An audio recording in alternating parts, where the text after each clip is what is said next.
All right, music fans, welcome back. Harmless Dave here again, talking about real music in real time for a few real people out there, just like you and just like me. All right, before I get going here, this is a band called King of the World.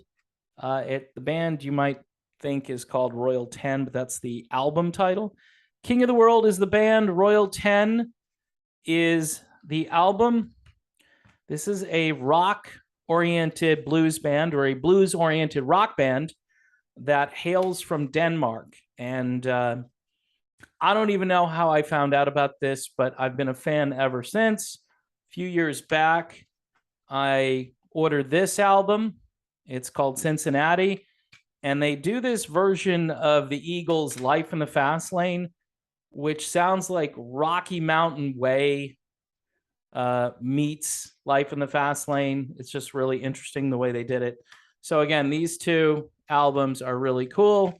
This is their newest one. This one was the one that got me into it. And you probably have to really search around to find stuff by King of the World. They are from Denmark. And again, a lot of great music happening in other countries. Not to say there isn't great stuff here, but I'm surprised at how much great music comes at us from other places that are not really hung up on the fact that you can only have the old stuff and you can't create any old stuff or new stuff that sounds like old stuff.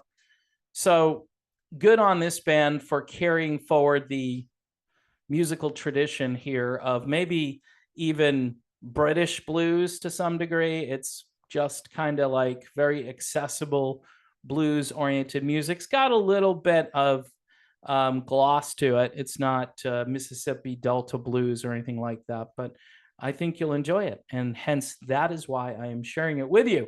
What else can we share with you? Well, David Lee Roth, he's done it again. So what's Dave up to, right? Did a video, I don't know when. I don't know why Dave is such a hot topic. People are interested in David Lee Roth, right? 67 years old, hasn't done an appropriate tribute to Eddie Van Halen. By the way, you know who did a great tribute to Eddie was the Red Hot Chili Peppers. They have a brand new song out. It's just called Eddie. Finally, right? I guess if they're not going to do a concert, at least, put Ed in this song, and they did, and it's really good. I'm not a huge Chili's fan, but or Peppers fan or Red Hot fan. I like them, but they're not, on my playlist or anything like that. But I do enjoy their music and been promoting that band really since my college days, right? So good on them. They're good musicians. I think Rick Rubin produced the song, so you can't go too wrong with Rick Rubin and the Red Hot Chili Peppers. So you should check that out if you haven't heard it yet. But anyway, getting back to David Lee Roth, he just released his version of Dance the Night Away. And these songs keep trickling out. Now, what is this about? Well, the only thing I can think of is this is about money, right?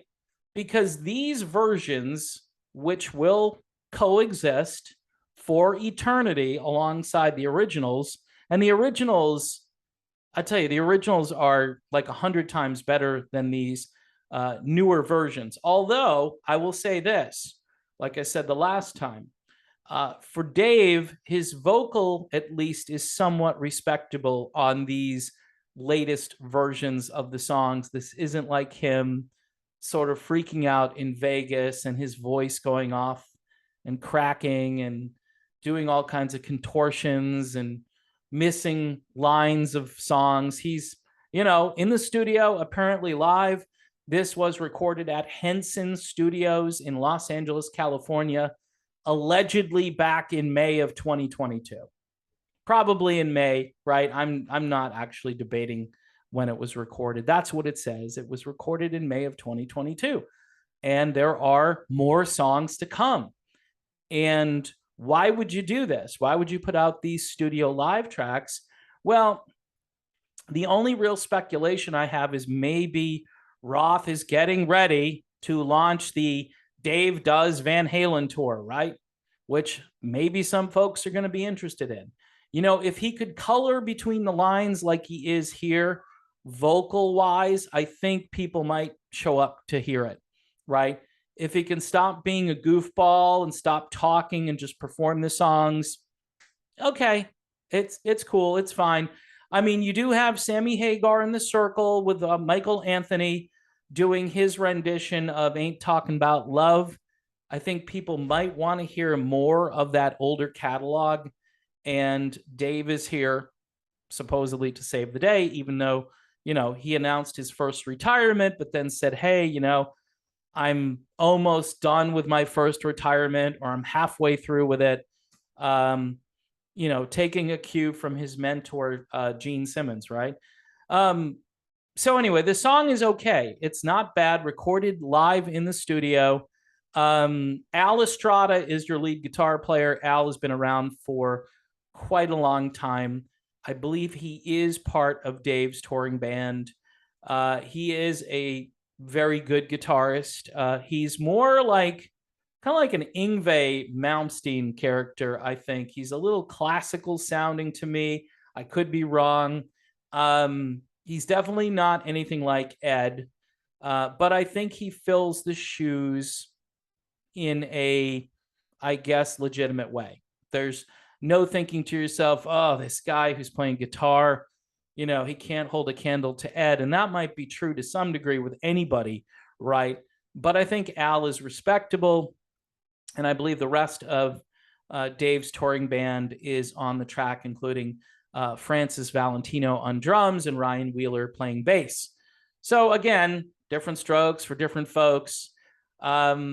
The original premise here is that these songs will coexist in perpetuity forever, wherever, right? At least on, your streaming platforms, YouTube, Spotify, and probably will garner some revenue for Dave, who obviously wrote the song and probably wants to get full credit, right? He wants to get the whole thing. And it will never, eclipse the originals. It can't. You've got a younger Dave singing against an older Dave. And the older Dave, like I say here, is pretty good based on what I've heard from Roth in recent years. But, you're just never going to beat the original. That's just the way things are. And these songs, I bet, will continue to trickle out. And maybe when they're all out there, Dave might put together an album and then you can purchase that album, and who knows, right? I think this is a bit of a money-making operation. Dave is a capitalist to some degree, and I think he knows how to make some money when he probably is in need of some money. Who knows? We knew at least a few years ago that Dave had other business ventures like the tattoo removal cream. That was one of them. I had heard that he had given up on that venture not too long ago. I don't know if it's true or not, but again, it's David Lee Roth. Anything is possible. He might get back into talk radio. Who knows? He may go on tour. He's perfect for Vegas, right? If he had a Vegas residency, he could do whatever he wanted to do in Vegas, even if he doesn't sell a lot of tickets. I think he would probably earn a decent living in Vegas. Look, if Elvis can do it, right, Dave can do it, and there are a number of other people that have kind of set up shop down in Vegas, people who have to tour through Vegas, and it's really a mecca for geezer rock stars like David Lee Roth. So in any event, I'll keep you posted on Dave. My guess is this is either a money-making venture, which again, it won't make him a fortune, but it'll echo through eternity, the Dave versions of these songs. And then, possibly he's trying to maybe drum up some interest in a Dave solo tour. And no sign, by the way, of him doing a real tribute to Eddie Van Halen. Again, you can go listen to the Red Hot Chili's doing the song Eddie, and I think that's a good tribute. Also, this is good music right here. King of the World, Royal 10, check it out. The band is from Denmark, singing the blues with heavy-duty rock overtones or vice versa, depending on what order you want to put that in. Really like this band, and you should at least go check it out. All right, people, again, thanks for watching. Don't forget to subscribe to the channel, hit the bell for notifications. Patreon for just $1 a month, maybe $2, whatever you can afford, keeps the channel going, and I will see you soon.